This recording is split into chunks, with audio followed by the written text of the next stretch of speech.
Real quick, any lore that I need to see before we go? You will suffer for what you've done. Former Duchess of Rosaria, now Empress of the Holy Empire of Sunbreak. It was ever her purpose in life to preserve her phoenix-bearing bloodline, for which reason she betrayed her husband, that she might enter in league with the force she judged the mightier. Now she rules over Rosaria as vicereign of the imperial province, which she rules with a cruelty and contempt for the baseborn that was unknown in Archduke Elwin's day. Yeah, I hope that I burn you slowly.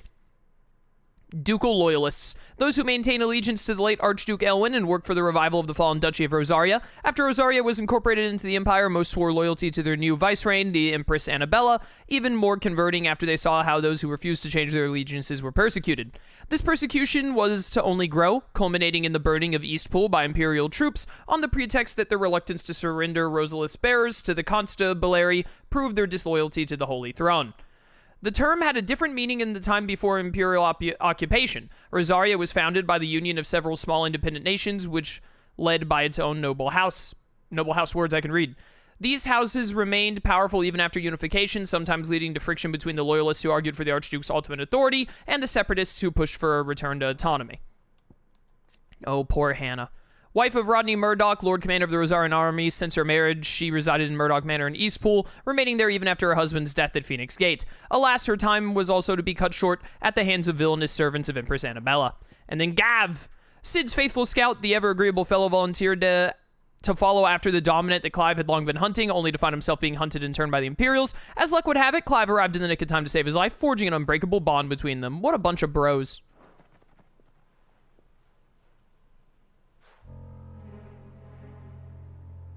Now, rats, lead me to your nest. Lord Kupka has a message for your leader. If only he knew where to send it.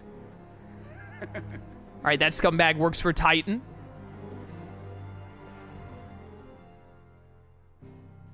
Orpheus, thank you for the cheer. Welcome to stream. Oh, I want to kill Annabella so bad, dude. Oh, I want her to die.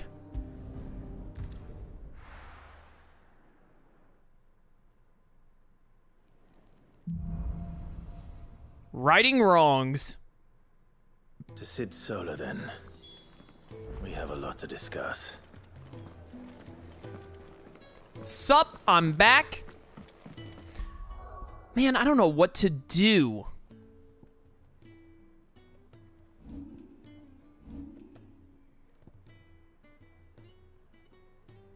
Three-star melee, 2-star on the stagger.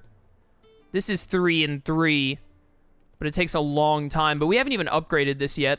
Upgrade increases the number of hits, so more damage.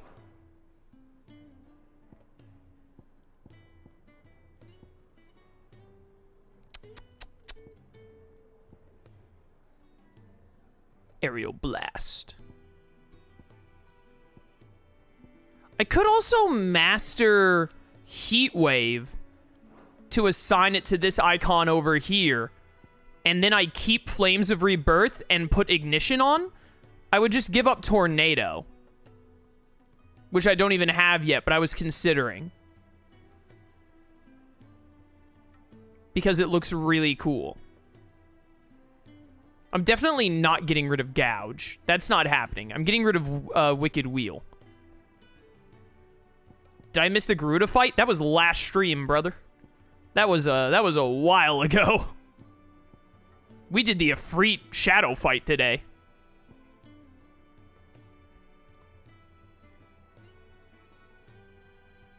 I don't even know if I'll like Ignition is the thing. You know what I think we need to do? Is we need to learn Ignition and then try it, and then I can reset out of it if I don't like it. Let me also... Not lunge, not down thrust. I never use these moves. Burning Blade, upgrade. Master that so that we charge it even faster. Still don't really feel like I need Stomp. I'll never remember to use that. I barely remember, and by barely I mean never remember, to use lunge and down thrust. We also definitely want to upgrade a Limit Break at some point.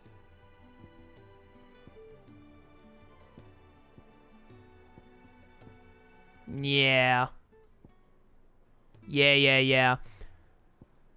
I think my idea right now is we end up either mastering Ignition or Heatwave so that I can then put them on my Garuda wheel in place of Wicked Wheel and keep Gouge. And then we get to keep Flames of Rebirth, and then we just give up on getting Aerial Blast, which I did want to get at some point, but it's really expensive. And I think I'd rather stick with Flames of Rebirth. Yeah, okay. So for now, take out Heatwave for Ignition so that I can try Ignition and see how I like it. And then we'll save up some AP and hopefully use that AP to master Ignition or Heatwave to put onto Garuda. Because if I understand right, if I master it, I can assign it to any icon, which means I can assign it to Garuda. Yeah. I think that's how it works. Yo, Goots! Clive! You're alright! I thought you might be... Oh. Goots' voice actor is so funny to me. I love him. Don't mind me. Just taking a quick break. Ba-ba-ba. Hey, yo, Sid! Titan wants your head, dude! We can keep running. Or we can walk through this door. Yo, I'm a freak. I'm done running.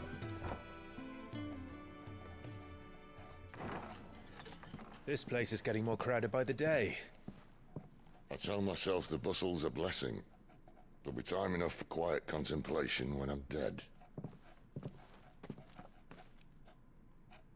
So, did you find the answers you were looking for? I still don't know what to make of this gift, curse, or whatever it is I've been given. But there is one thing I can say for certain. I am a dominant, Ifrit. And there is nothing I can do to change that. It is a burden I must bear until my dying day. Spoken true. Forgiveness and in turn salvation can only begin with acceptance. It's a path we all must walk, no matter how colourful our histories. Sid, you once told me that you wanted to build a place where people could die on their own terms. I did. I've been thinking about that. Why not a place where people can live on their own terms? For 13 years, killing was all I knew. So obsessed with death that I never stopped to consider the lives of those around me. Lives that I see now were scarcely worth living. Be they bearers or beggars, most march blindly to their end, never realizing that they too deserve a choice. And I dare not turn a blind eye to their suffering any longer. So, atonement then, is it? That was the answer we found. The only one we need.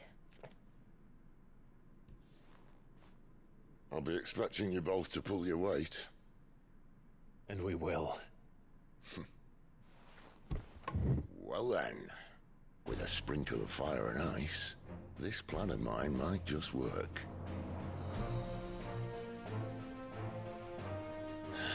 What trouble are you looking to get yourself into now? The best kind. We're going to sneak into the Imperial capital and pay a visit to Mother. Yes! Kill her! Arietta, thank you for subbing to Tier 1 for 16 months on 16 Month Street. Greatly appreciated. Earlier at... What? Look at this place. What the heck? Oriflame? This place looks amazing. Looks like something out of Kingdom Hearts. And the last of our farmholds in the eastern provinces has succumbed to the Blight. Without their yield, we will be hard-pressed to fill the capital's granaries before winter. If there is a capital by then, the Black creeps closer as we speak.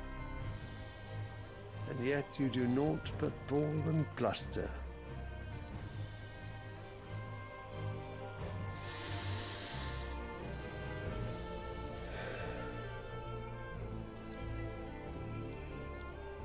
Your Radiance?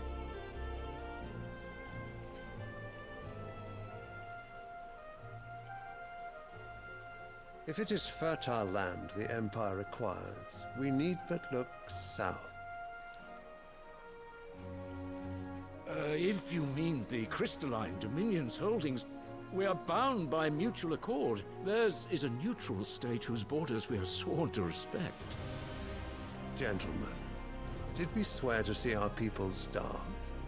Well, I really do think that... Ah, sure. Well.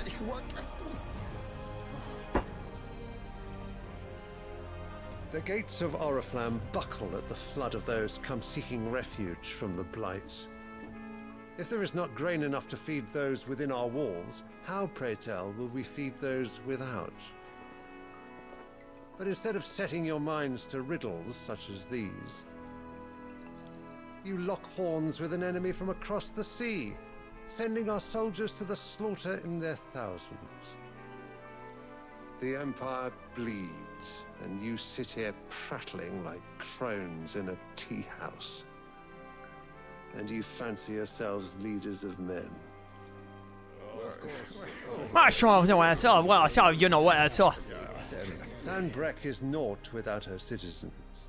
We are but their servants.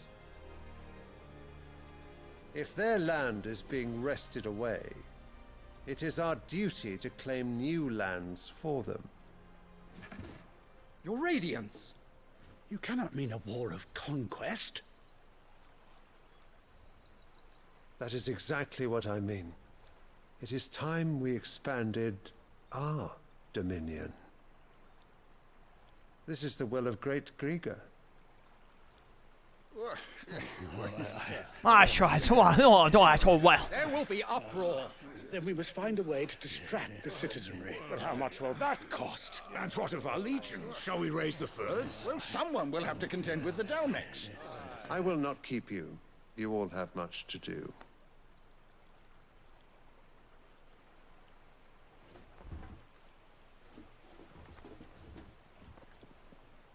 He stood up. It's time for lore. Oh, we got a lot of lore. Holy cow, look at it all. Crystalline Dominion. A tiny independent state straddling the continents of Storm and Ash. Its capital, Twinside, is built on the tiny isles of Ark from which its mother crystal, Drake's Tail, arises. The lack of a dominant has seen the Dominion become the subject of constant maneuvering over the years, both political and military, and it was only through the recent convening of a Council of All Nations that a non-aggression treaty towards the neutral body was forged, and a tenuous stability amongst centuries-old rivals achieved. Holy Empire of Sanbreque. A nation occupying the northeastern reaches of the continent of Storm with the great city of Oriflamme as its capital, Sanbreque is the realm's largest theocracy and home to the Mother Crystal Drake's Head. The empire is ruled by the Holy Emperor, the one true goddess made flesh according to the Gregorian faith. The Emperor, the dude, is the goddess, a female made flesh, who is served unquestioningly by the sworn knights of the Blessed Dragon, known more commonly as the Dragoons. The Dragoons! So this is the guy that Annabelle married. The guy that she betrayed Elwyn with. Council of Elders, advisors to the Holy Emperor of Sanbreque and the highest body of government in the Empire. The council consists of 5 cardinals of the Gregorian Church who are intended to rule in the Emperor's stead. The Emperor, meanwhile, is expected to serve as a constitutional monarch, but there is little to prevent one who wishes to impose their will upon the council from playing a more autocratic role. The Gregorian Church. The state religion of the Holy Empire of Sanbreque, whose followers worship the goddess Grigor as the one true deity. At the church's head stands the Holy Emperor, voted into office by his fellow cardinals, and supposedly their equal, though this is widely recognized to be a convenient fiction. The followers of Grigor worship dragons as sacred servants of their goddess, and since the founding days of the Empire, have both doted and depended upon them. Okay, so wait a minute, that prince that we saw earlier, the prince is the Bahamut guy then, probably? I assume, because, you know, it's Bahamut? Oriflamme. And then I guess that's, Benedicta was working for a king as well, right? That king might have been Odin's dominant, potentially? I'm not sure. The capital of the Holy Empire of Sanbreque, located in northeastern Storm on a peninsula that dominates Olifiest Bay and is home to the mother crystal known as Drake's Head. All the Empire's major institutions are located here, including White Worm Castle, seat of the Holy Emperor, and meeting place of the Cardinals. Lastly, is this Sylvester? Is this just pronounced Sylvester? Sylvester Lesage, Emperor of the Holy Empire of Sanbreque, who won his throne at least partly by virtue of his son, Dion, having awakened as the dominant of Bahamut. Okay, as I thought.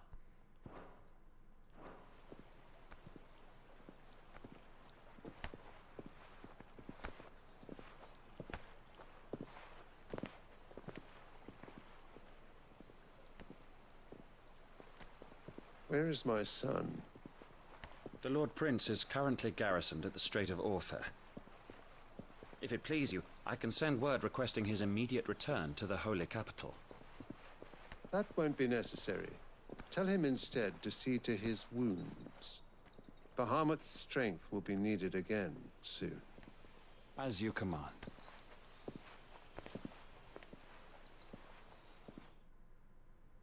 Dude, I love Bahamut. I want to steal Bahamut's power so bad. I must have misheard. You mean to tell me that the mother crystals are the reason the world is dying? Are you mad? I have been called that on occasion, but no, not today. We've all seen it firsthand. Empty wastes where once were green meadows. Land drained so dry of its ether, not even the rats remained. But where was it all going? I spent years searching for an answer, until I saw it standing right in front of me. There, in the self-same crystals we look to for their so-called blessing.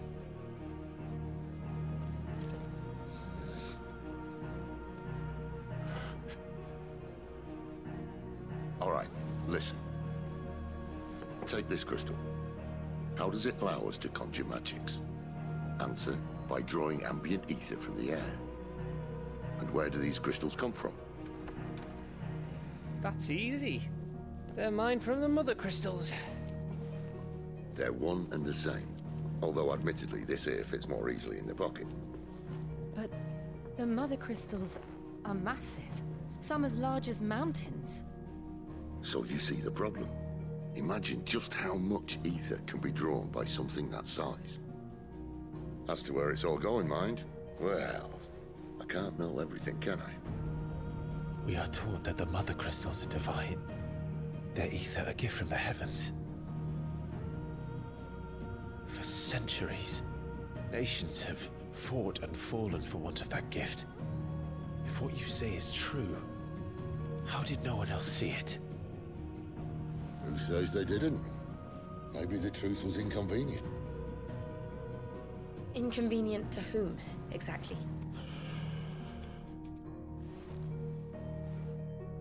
The higher-ups? The gods themselves?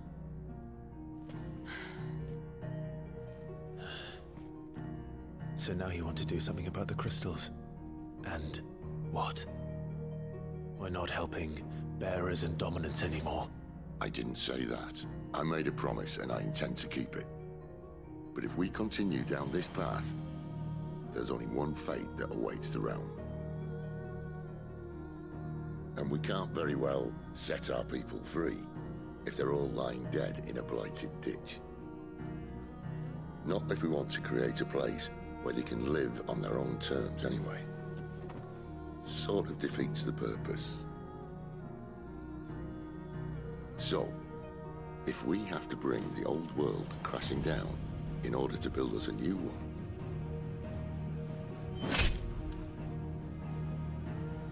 what say you? Are you with me?